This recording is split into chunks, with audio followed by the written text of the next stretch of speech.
La volonté de la Sarah ces dernières années et de plus en plus, avec la collaboration de Ruby Mécénat, c'est de proposer de plus en plus de peintures, d'œuvres. Ils ont commencé par un programme de peinture qui était vraiment destiné en interne. Et leur volonté, c'était de s'ouvrir et d'être de plus en plus visible de l'extérieur et d'une manière différente. Je veux dire, c'est vrai que pour quelqu'un qui fait de la peinture et de la peinture murale, c'est un terrain de jeu incroyable.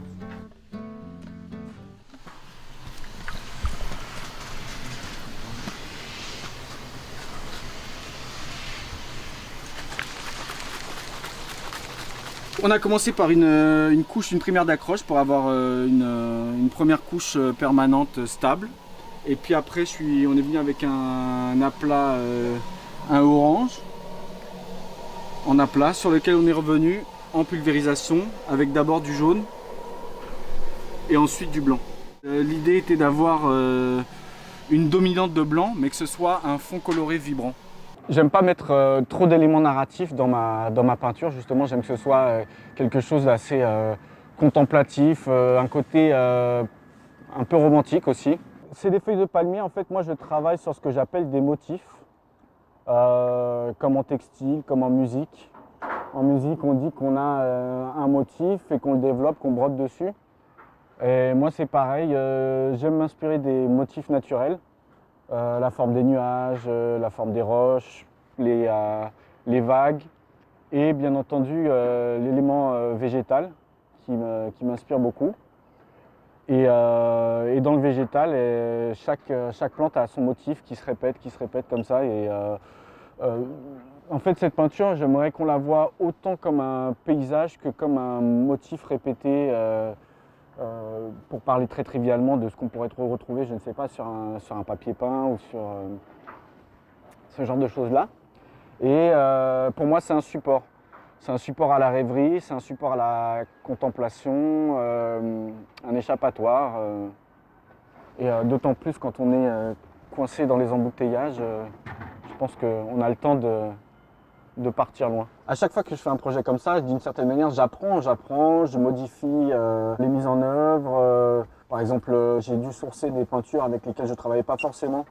Et je suis très content du résultat et je pense que je m'en resservirai. On est sur 50 mètres linéaires de peinture, 6 mètres de haut, séparés en deux là comme ça. Donc ça fait un gros morceau, 300 mètres carrés de surface. Le fond de la peinture était une couleur assez pétante, un orange très pétant, du jaune, du blanc, puis le motif en noir. Ce qui nous donne la possibilité de faire des variations, des dégradés et d'avoir un fond qui, de loin, semble uni mais qui reste très, très vibrant.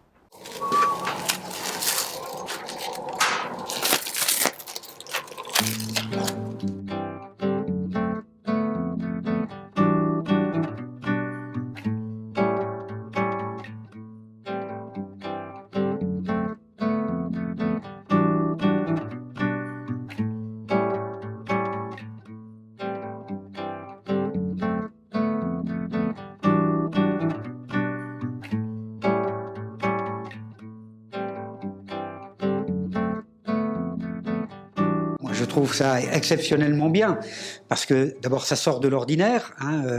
Moi j'étais au niveau du jury en tant que Sarah avec mes équipiers, donc une voix, donc on a beaucoup travaillé sur notre choix, et j'allais dire, quand on a regardé l'ensemble des œuvres, on y a trouvé à la fois ce côté monumental, ce côté racine martiniquaise avec le figuratif de ces branches de palmier, et avec cette couleur noire, eh ben, ça rappelle pour moi toute la transformation à la fois du pétrole brut qui vient du végétal, le végétal qui sert aussi à protéger notre planète aujourd'hui. Donc vous voyez, ça va au-delà de la symbolique, c'est de l'émotion. Je suis très attaché à la Martinique parce que j'en suis originaire et que j'y ai grandi. C'est un endroit, c'est un pays qui a eu un fort impact, je pense, sur mon imaginaire et sur mon univers créatif. Encore aujourd'hui, c'est tout le temps une référence, je dirais comme une espèce de ligne continue comme ça. Et c'est vrai que c'est toujours pour moi un plaisir et un honneur de pouvoir développer des projets ici.